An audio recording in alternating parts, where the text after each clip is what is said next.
اور سب سے افضل ذکر ہے، افضل الذکر لا الہ الا اللہ محمد الرسول اللہ صلی اللہ علیہ وسلم۔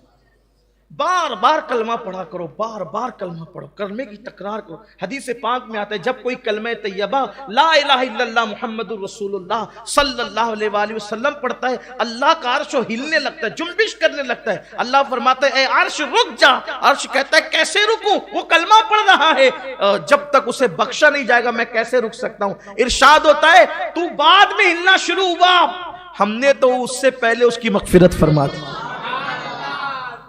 کلمہ بار بار پڑھو، اور ہو سکے تو روزانہ 100 مرتبہ پڑھنے کی عادت ڈالو، اور اس طرح پڑھو لا الہ الا اللہ محمد الرسول اللہ صلی اللہ علیہ وآلہ وسلم۔ کلمہ بھی ہو جائے گا، درود شریف بھی ہو جائے گا۔ عادت ڈالو کلمے کی۔ صحابہ کرام ایک دوسرے کو کہتے تھے کہ چلو اپنے ایمان کی تجدید کریں گے، ایمان کی پالش کریں گے، ایمان کو نیا کریں گے، اس کی پالش کریں گے۔ کیسے کریں گے؟ بیٹھ کر کے لا الہ الا اللہ پڑھنے لگتے تھے کہ اس سے ایمان تازہ ہوتا ہے۔ میرے آقا علیہ السلام نے فرمایا جیسے کپڑا میلا ہو جاتا ہے، پرانا ہو جاتا ہے، ویسے تمہارا دل بھی میلا ہو جاتا ہے۔ تو صحابہ نے پوچھا جب کپڑے میلے ہوتے ہیں تو دھلنے کا طریقہ ہے، دل میلا ہو تو کیسے دھلیں؟ آقا نے فرمایا اللہ کا ذکر کرو، اس سے دل کے زنگ کو دھل دیا جاتا ہے، گناہوں کے زنگ کو دھل دیا جاتا ہے، دل پاک و صاف ہو جاتا ہے، دل چمک جاتا ہے۔ اللہ کا ذکر پہلے ہی میں نے کہا کہ کلمہ طیبہ سے بڑھ کر اللہ کا کوئی ذکر نہیں۔ افضل الذکر لا الہ الا اللہ، سب سے بہترین ذکر کلمہ شریف ہے۔ کلمہ شریف پڑھو، بہت برکت ہے اس کی۔ اگر آپ کلمہ شریف اس طرح پڑھتے ہیں لا الہ الا اللہ محمد الرسول اللہ صلی اللہ علیہ وآلہ وسلم، اس طرح پڑھتے ہیں، آپ کو زندگی میں کوئی دوسرا وظیفہ کرنے کی ضرورت نہیں۔ اسی کلمہ شریف اور درود شریف کی برکت سے آپ کی روزی میں برکت ہوگی، آپ کی عمر میں برکت ہوگی، آپ کے رکے ہوئے کام ہو جائیں گے، آپ کے مسائل حل ہو جائیں گے، ہر درد کی دوا اس کے اندر موجود ہے۔ کلمہ شریف کی بہت برکت۔ حدیث پاک میں آتا ہے کہ جب بھی کوئی بندہ کلمہ طیبہ پڑھتا ہے لا الہ الا اللہ محمد الرسول اللہ صلی اللہ علیہ وآلہ وسلم، تو اللہ کا عرش جھومنے لگتا ہے، گھومنے لگتا ہے، اس پر وجد کی کیفیت طاری ہوتی ہے۔ اللہ فرماتا ہے اے عرش رک جا، ساکن ہو جا۔ عرش کہتے ہیں مولا کیسے رکوں، آج ایک بندے نے کلمہ پڑھا ہے، جب تک اس کی بخشش نہیں ہوگی میں کیسے رک سکتا ہوں؟ تو ندا آتی ہے اے عرش تو بعد میں جھومنا شروع ہوا، اس کا کلمہ بھی مکمل نہیں ہوا تو ہم نے اس کی مغفرت فرمائی۔ کلمہ شریف بار بار پڑھنے کی عادت، اور جب بھی کلمہ شریف پڑھو تو نیت یہ کر لو کہ ہم تجدید ایمان کر لیں، ایمان کو نیا کر لیں، ایمان کو تازہ کر لیں۔ جب کوئی بندہ کلمہ پڑھتا ہے، کلمہ، تو جب وہ پڑھتا ہے نا لا، اس طرح کھینچتا ہے وہ لا،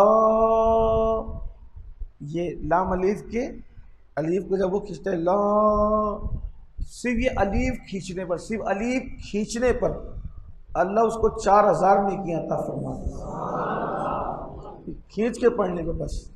جو الف کھینچے اس کو اتنا ثواب ہے، پورا کلمہ پڑھنے والے کو کیا ثواب۔ اتنا درود پڑھو کہ درود کے رنگ میں رنگ جاؤ، کم سے کم 1000 بار درود تو اپنے اوپر لازم کر لو۔ کیوں؟ اس لیے کہ 1000 بار درود صلی اللہ علیہ وآلہ وسلم، یہ درود پڑھو گے تو 20 منٹ میں 1000 مرتبہ درود ہو جائے گا۔ اور یاد رکھنا آقا ارشاد فرماتے ہیں، حدیث پاک کا مفہوم ہے جو مجھ پہ 1000 بار درود پڑھے گا مرنے سے پہلے پہلے اپنا ٹھکانہ وہ جنت میں دیکھ لے گا۔ اور شیخ محقق شیخ عبدالحق محدث دہلوی لکھتے ہیں اگر صرف 300 بار بھی تو درود پڑھنے کا عادی ہو گیا تو انشاءاللہ تو مرنے سے پہلے رسول اللہ کی زیارت کرے گا۔ صلی اللہ علیہ وسلم کہنے میں حضور کی آل رہ جاتی ہے، ان پہ درود نہیں جاتا، تو کیا کہنا چاہیے؟ صلی اللہ علیہ وآلہ وسلم۔ یاد رہے گا نا آپ کو انشاءاللہ۔ تو یہ تو درود کا موسم ہے، درود شریف پڑھیں، 1000 مرتبہ کم سے کم درود شریف روزانہ پڑھیے صلی اللہ علیہ وآلہ وسلم۔ یہ بڑا مختصر درود شریف ہے، اگر آپ 100 مرتبہ پڑھیں گے تو 2 منٹ لگیں گے، اگر آپ 1000 مرتبہ پڑھیں گے تو 20 منٹ میں ہو جائے گا۔ 20 منٹ کا ٹائم نکالے، روزانہ 1000 مرتبہ درود شریف پڑھیں اور اپنی عادت بنا لیں، کیونکہ جو 1000 مرتبہ روز درود شریف پڑھتا ہے اس وقت تک وہ مرے گا نہیں جب تک کہ جنت میں اس کا ٹھکانہ اس کو دکھا نہیں دیا جائے۔ اگر آپ چاہتے ہیں کہ آپ کی روزی میں برکت ہو تو درود پاک پڑھیے. اگر آپ چاہتے ہیں کہ بیماریاں دور ہو جائیں تو درود پاک پڑھیے. آپ چاہتے ہیں آپ کی ٹینشن ریلیز ہو جائے، آپ درود پاک پڑھیے. آپ چاہتے ہیں ذلت و رسوائی سے بچیں تو درود پاک پڑھیے. آپ چاہتے ہیں آپ کی عزتوں میں اضافہ ہو جائے تو درود پاک پڑھیے. آپ چاہتے ہیں کہ مرتے وقت کلمہ نصیب ہو اور نبی پاک کا دیدار ہو جائے تو درود پاک پڑھیے. بلکہ آپ یہ چاہتے ہیں کہ قبر میں بھی نور مصطفیٰ سے میری قبر جگمگائے تو درود پاک پڑھیے. قیامت کے دن نبی پاک کے پرچم تلے اٹھنا چاہتے ہیں تو درود پاک پڑھیے. آقا کے ہاتھوں جام کوثر پینا چاہتے ہیں تو درود پاک پڑھیے. بلکہ سنیے، آقا کے ساتھ جنت میں داخل ہونا چاہتے ہیں تو درود پاک پڑھیے. مدینے جانا ہے تو درود پاک پڑھیے. خواب میں سرور کائنات علیہ الصلوۃ والسلام کی زیارت کرنی ہے تو درود پاک پڑھیے. سے درود پڑھو. دعا کی قبولیت چاہتے ہو حضور پہ درود پڑھو. چہرے پہ نورانیت چاہتے ہو درود پڑھو. دل کی روشنی چاہتے ہو درود پڑھو. روزی میں برکت چاہتے ہو درود پڑھو. مسائل سے نجات چاہتے ہو درود پڑھو. غموں سے نجات چاہتے ہو درود پڑھو. بیماریوں سے نجات چاہتے ہو درود پڑھو. بچیاں اچھا رشتہ چاہتی ہے درود پڑھے. کوئی اولاد چاہتا ہے درود پڑھے. بلاؤں سے حفاظت چاہتے ہیں درود پڑھے. آقا پہ درود پڑھتے رہو. اٹھتے بیٹھتے چلتے پھرتے سوتے جاگتے وضو بے وضو درود پڑھتے رہو. زبان پہ درود جاری رہے جاری رہے. اتنا درود پڑھو کہ درود کے رنگ میں رنگ جاؤ. کم سے کم 1000 بار درود تو اپنے اوپر لازم کر لو. کیوں؟ اس لیے کہ 1000 بار درود صلی اللہ علیہ وآلہ وسلم یہ درود پڑھو گے تو 20 منٹ میں 1000 مرتبہ درود ہو جائے گا. اور یاد رکھنا، آقا ارشاد فرماتے ہیں، حدیث پاک کا مفہوم ہے، جو مجھ پہ 1000 بار درود پڑھے گا مرنے سے پہلے پہلے اپنا ٹھکانہ وہ جنت میں دیکھ لے گا. درود پڑھنے سے کیا ہوتا ہے؟ درود پڑھنے سے بچے وفادار ہوتے ہیں. درود پڑھنے سے زبان میں تاثیر پیدا ہوتی ہے. جو کثرت سے درود پڑھے گا اس کی قبر کی مٹی اس کے جسم کو نہیں کھائے گی. اس کا جسم قبر میں سلامت رہے گا. اس کا کفن بھی میلا نہیں ہوگا. اس لیے درود پڑھو. محمود غزنوی کی قبر برسوں بعد صدیوں بعد کھلی تھی تو لوگوں نے معلوم کرنے کی کوشش کی کہ کفن بھی سلامت کیسے ہے، جسم بھی سلامت کیسے ہے. تو تب معلوم پڑا کہ یہ وہ بادشاہ تھا اس وقت تک سویا نہیں کرتا تھا جب تک 1000 مرتبہ میرے آقا پہ درود نہیں پڑھ لیتا. اتنا درود پڑھو کہ درود کے رنگ میں رنگ جاؤ. کم سے کم 1000 بار درود تو اپنے اوپر لازم کر لو. کیوں؟ اس لیے کہ 1000 بار درود صلی اللہ علیہ وآلہ وسلم یہ درود پڑھو گے تو 20 منٹ میں 1000 مرتبہ درود ہو جائے گا. اور یاد رکھنا، آقا ارشاد فرماتے ہیں، حدیث پاک کا مفہوم ہے، جو مجھ پہ 1000 بار درود پڑھے گا مرنے سے پہلے پہلے اپنا ٹھکانہ وہ جنت میں دیکھ لے گا. اور شیخ محقق شیخ عبدالحق محدث دہلوی لکھتے ہیں، اگر صرف 300 بار بھی تو درود پڑھنے کا عادی ہو گیا تو انشاءاللہ تو مرنے سے پہلے رسول اللہ کی زیارت کرے گا. میرے آقا صلی اللہ علیہ وسلم کے دیوانوں جو کثرت کے ساتھ درود پڑھتے ہیں، جب وہ مر جاتے ہیں تو قبر کے اندر اللہ اکبر ان کے جسم کو قبر کی مٹی نہیں کھا سکتی. قبر کی مٹی ان کے جسم کو نہیں کھا سکتی. ان کا کفن بھی میلا نہیں ہوتا. آپ نہیں دیکھتے بہت سارے لوگ کبھی ناسک میں کبھی مالیگاؤں میں الگ الگ مقامات پر عام آدمی تھے، کوئی شہرت نہ تھی. بہت سارے علاقوں کے اندر یہ بات دیکھی گئی ہے. عام آدمی تھے، کوئی شہرت نہ تھی، کچھ نہیں، ایک دم سادے سمپل، نہ عالم نہ حافظ نہ قاری، کچھ نہیں، لیکن بس درود شریف کثرت سے پڑھتے تھے. تو قبر کھلی تو کفن بھی میلا نہیں ہوا. کیوں؟ اس کی وجہ ہے کہ جس سینے میں درود ہوگا اس سینے میں حضور کا عشق ہوگا. اور درود پڑھنے والوں کو بہت جلدی حضور کا دیدار نصیب ہوتا ہے، بہت جلدی زیارت نصیب ہوتی ہے. جو دنیا میں جتنا زیادہ مجھ پہ درود پڑھے گا وہ قیامت کے دن اتنا زیادہ میرے قریب ہوگا.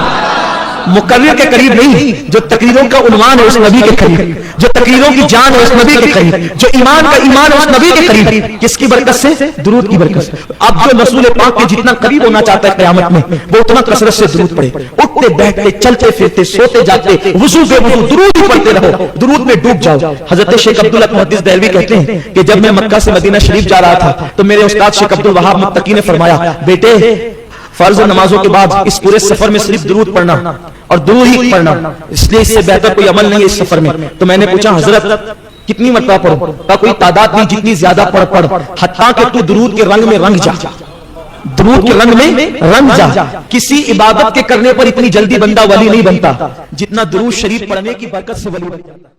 تو وہ فرشتہ جس کا ایک بازو مشرق میں ہے، یعنی اس کے پر ایک طرف مشرق میں ہے، دوسرا بازو مغرب میں ہے، اس کا سر زیر عرش ہے، اس کے پیر تحت الثری میں ہے، جب کوئی بندہ مومن درود پڑھتا ہے تو وہ نور کے دریا میں غوطہ لگاتا ہے اور باہر نکل کر وہ اپنے پروں کو جھاڑتا ہے۔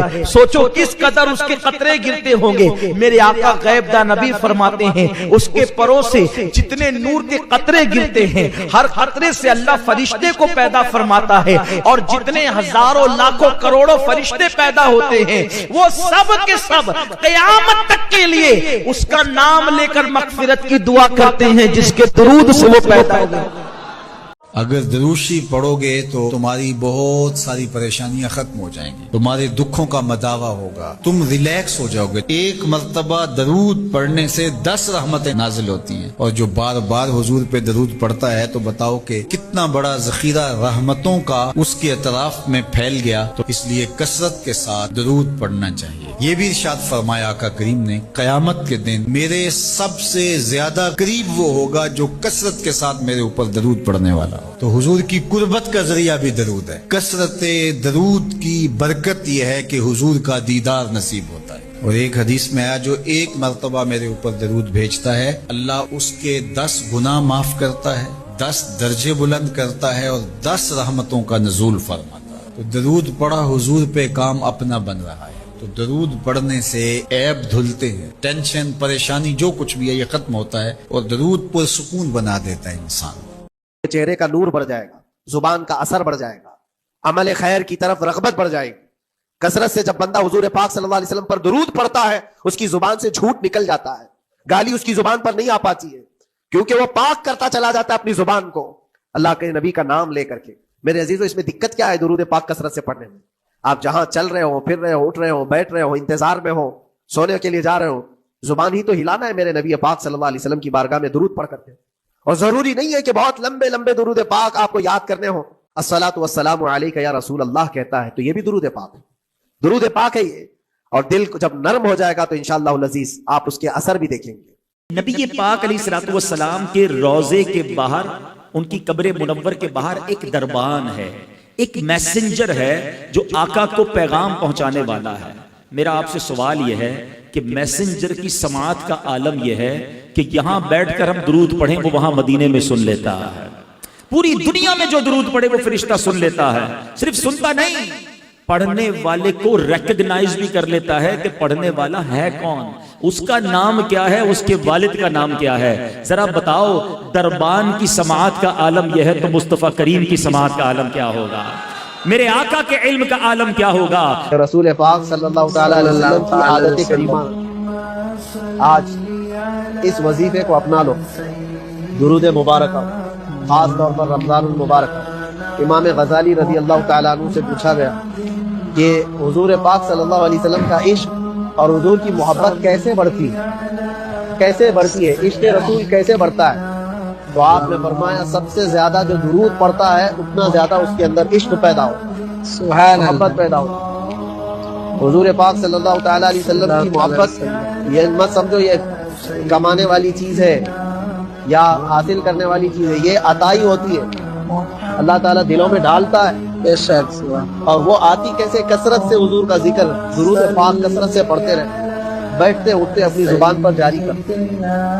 ایک بات میں آپ کو بتاؤں، صبح اٹھا، شام میں اٹھا، جہاں بیٹھا، جہاں کھڑا ہوا، درود پاک پڑھتا رہا، اللہم صلی علی سیدنا محمد وعلی آلہ واصحابہ وبارک وسلم، یہ بار بار پڑھتا رہا، کوئی بھی درود جو اسے یاد رہا۔ فرمایا گیا ہے انسان کو جاگتے ہوئے جو بات بار بار کہنے کی عادت ہے، نیند میں بھی وہی بات کرتا ہے، یا نیند سے اسے جھنجھوڑ کر اٹھا دیا جائے وہی بات کرتا ہے۔ اگر تمہاری زبانوں پر درود پاک کے نغمے چل پڑے، عادت ہو گئی، ایک دن تمہارا بھی ڈولا اٹھایا جائے گا، لاشا اٹھا کر قبر میں دفن کر کے آ جائیں گے۔ اور یہ گہری نیند ایسی ہے اس کو اٹھانے کے لیے تو منکر نکیر ہی آتے ہیں، جب وہ جھنجھوڑ کر اٹھائیں گے، زندگی میں جو کثرت سے بولتے تھے موت کے اٹھنے کے بعد بھی وہی بولتے ہوئے اٹھو گے۔ اگر تمہارے زبانوں پر درودوں کا نغمہ ہوگا، منکر نکیر تو وہ یہ کہیں گے جس کو ہم پوچھنے آئے تھے وہ درود کے ذریعے سب کچھ بتا چکا ہے، سبحان اللہ، سب کچھ بتا چکا ہے۔ اگر نبی کا نام پہلے لے لیا ہے تو سارے مسئلے حل ہے۔ میزان عمل تولے جا رہے ہیں، ایک امتی کے اعمال رکھے گئے، گناہوں کا پلہ بھاری ہے، اٹھ گیا اوپر، جو بھاری ہوگا قیامت کے دن وہ اوپر جائے گا، دنیا میں جو بھاری ہوتا ہے وہ نیچے آتا ہے،